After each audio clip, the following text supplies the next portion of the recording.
Selamat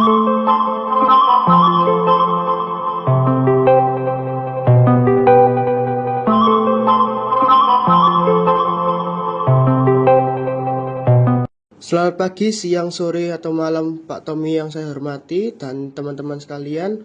Perkenalkan, nama saya Rivaldo Jonathan dengan NIM 1312-4015 yang akan menjelaskan rangkuman buku yang berjudul Menempuh Jalan Rakyat yang ditulis oleh Dian Aidit. Buku ini ditulis oleh Dian Aidit yang merupakan seorang tokoh penting dalam Partai Komunis Indonesia atau PKI dan merupakan salah satu pemikir utama dalam gerakan kiri di Indonesia. Aidit menekankan pentingnya perjuangan rakyat dalam mencapai kemerdekaan dan keadilan sosial.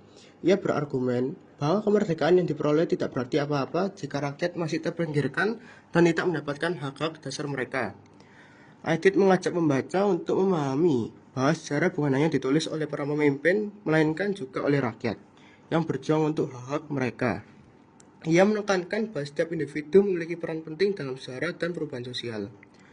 Aidit menggambarkan situasi di Indonesia pasca kemerdekaan, di mana rakyat masih menghadapi berbagai tantangan, termasuk kemiskinan, ketidakadilan, dan eksploitasi oleh pihak-pihak tertentu, baik dari dalam maupun luar negeri. Ia mencatat bahwa meskipun Indonesia telah merdeka dari penjajahan, banyak rakyat yang masih hidup dalam kondisi yang sangat memprihatinkan. Masalah seperti pengangguran, kurangnya akses pendidikan, dan kesehatan yang buruk masih menjadi isu utama. Aidit menyoroti bahwa kondisi ini tidak bisa dibiarkan terus-menerus dan rakyat harus bangkit untuk memperjuangkan hak-hak mereka. Ia mengingatkan bahwa perjuangan ini bukan hanya tanggung jawab pemerintah, tetapi juga tanggung jawab setiap individu untuk berkontribusi dalam perubahan. Aidit menekankan bahwa perjuangan rakyat harus dilakukan secara kolektif dan terorganisir. Ia percaya bahwa kekuatan rakyat terletak pada persatuan dan solidaritas. Aidit mengajak rakyat untuk bersatu dalam menghadapi penindasan dan untuk memperjuangkan hak-hak mereka. Ia menekankan bahwa setiap individu memiliki peran penting dalam perjuangan ini, dan tidak ada yang terlalu kecil untuk berkontribusi. Penekanan pada pentingnya pendidikan politik bagi rakyat agar mereka sadar hak dan kewajiban mereka. Aidit berargumen bahwa tanpa pemahaman yang baik tentang situasi dan sosial dan politik, rakyat tidak akan mampu berjuang secara efektif. Ia mendorong pembentukan organisasi-organisasi yang dapat mendidik rakyat tentang hak-hak mereka dan cara memperjuangkannya. Aidit menjelaskan, peran PKI sebagai organisasi yang mewakili kepentingan rakyat, terutama kaum buruh dan petani. Ia menekankan bahwa PKI bukan hanya sebuah partai politik, tetapi juga gerakan sosial yang berjuang untuk keadilan. PKI dianggap sebagai motor penggerak dalam perjuangan melawan imperialisme dan kapitalisme yang masih mengakar di Indonesia. Aidit berargumen bahwa hanya dengan mengorganisir diri dalam partai, rakyat dapat memperjuangkan hak-hak mereka secara efektif. Aidit mengajak rakyat untuk bergabung dengan PKI dalam memperjuangkan keadilan sosial dan kesejahteraan. Ia menekankan bahwa partai harus menjadi alat perjuangan rakyat, bukan sebaliknya. Dalam pandangannya, PKI memiliki tanggung jawab untuk mendengarkan aspirasi rakyat dan mengarahkan perjuangan mereka ke jalur yang benar. Buku ini juga membahas berbagai strategi yang dapat digunakan oleh rakyat untuk memperjuangkan hak-hak mereka. Aidit menekankan pentingnya aksi massa, demonstrasi, dan mobilisasi rakyat untuk menuntun perubahan. Ia menjelaskan bahwa perjuangan tidak hanya dilakukan melalui cara-cara damai, tetapi juga melalui perjuangan yang lebih radikal jika diperlukan. Aidit percaya bahwa rakyat harus siap untuk melawan penindasan dengan segala cara yang diperlukan, termasuk melalui perjuangan bersenjata jika situasi memaksa. Aidit juga menggarisbawahi perlunya kerjasama antara berbagai elemen masyarakat, termasuk buruh, petani, dan kaum intelektual. PKI dengan partai-partai yang mengaku mempunyai dasar yang sama dengan PKI, yaitu dasar Marxisme. Sejak tahun 1920, yaitu tahun didirikannya PKI, perkataan Marxisme dan sosialisme telah menjadi sangat populer di kalangan kelas buruh dan rakyat Indonesia.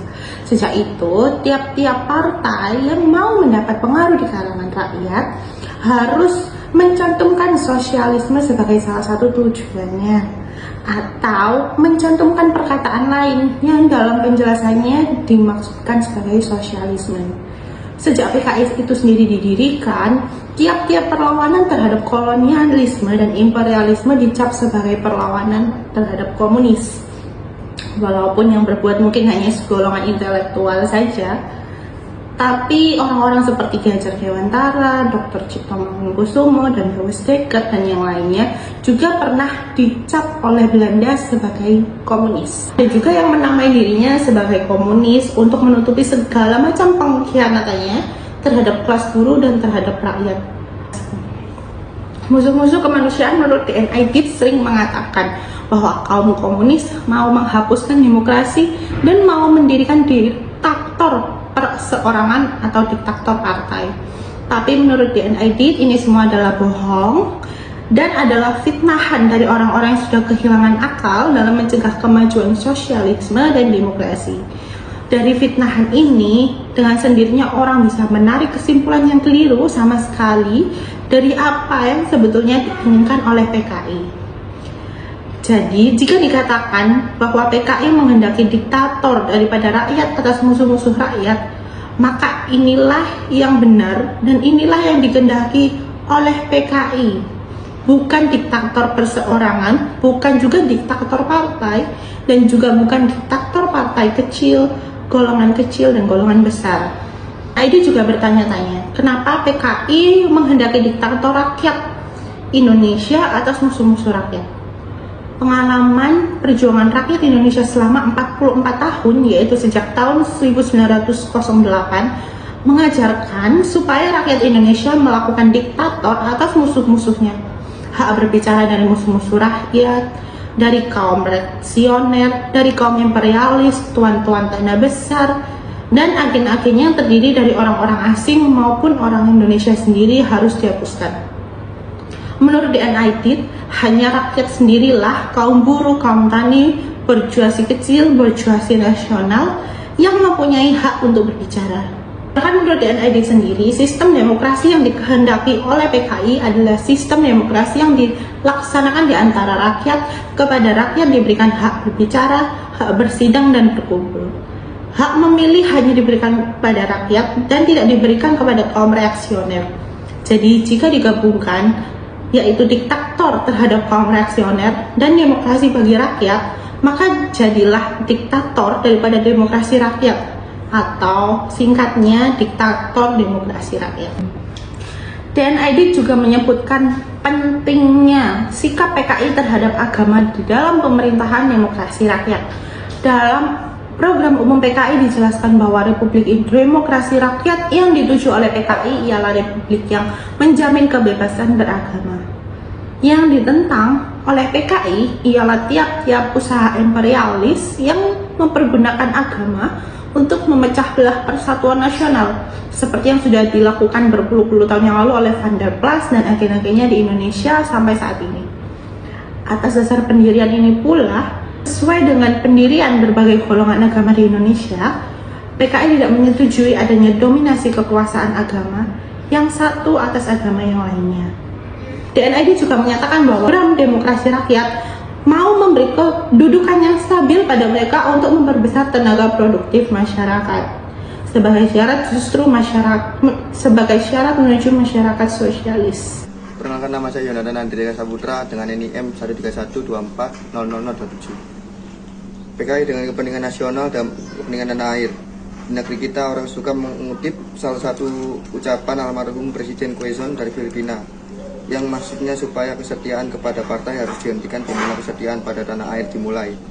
Ucapan ini mungkin ada gunanya bagi Quezon sendiri dan bagi partai-partai yang tidak mencintai tanah air. Bagi PKI sendiri, ucapan ini tidak berarti apa-apa, kecuali menunjukkan bahwa partai Presiden Quezon adalah bukan partai yang mengabdi dan mencintai tanah air. Sebagaimana sudah dibuktikan oleh sejarah, selama 32 tahun PKI adalah partai yang mengabdi tanah air, mengabdi kepentingan kaum tani. PKI tidak memihak kepentingan kapitalis asing, tapi yang seluruhnya adalah bangsa Indonesia. Jadi PKI mengabdikan diri pada kepentingan bangsa, kepentingan nasional. PKI menuntut dibatalkannya perjanjian KMP, Risco, MSA, dan sebagainya. Karena perjanjian intervensi Amerika dalam politik negara Indonesia karena ini melanggar kedaulatan negara Indonesia. Jadi jelas bahwa bukan PKI yang nasional tetapi justru penuduh dan musuh-musuh kemanusiaan itulah yang mengorbankan kepentingan nasional untuk kepentingan penjajah dan kapitalis asing. Perdamaian dunia. Dunia sekarang diliputi oleh satu pertanyaan vital, perang atau damai. Pertanyaan ini dijawab oleh kawan Stalin dalam interview dengan wartawan Pravda pada permulaan tahun 1951 bahwa juga pada waktu sekarang ini perang itu sudah tidak bisa akan terus menjalankan politik menengah perang dan mempertahankan perdamaian dengan teguh. Keterangan kawan Stalin ini adalah jawaban dan jitu terhadap tujuan-tujuan yang menyesatkan dari penghasut perang yang ditujukan kepada Soviet Uni.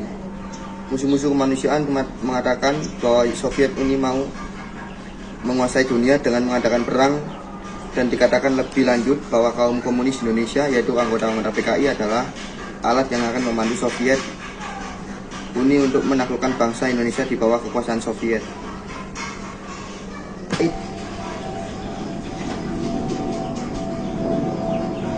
PKI dengan Soviet Uni dan negara-negara demokrasi rakyat.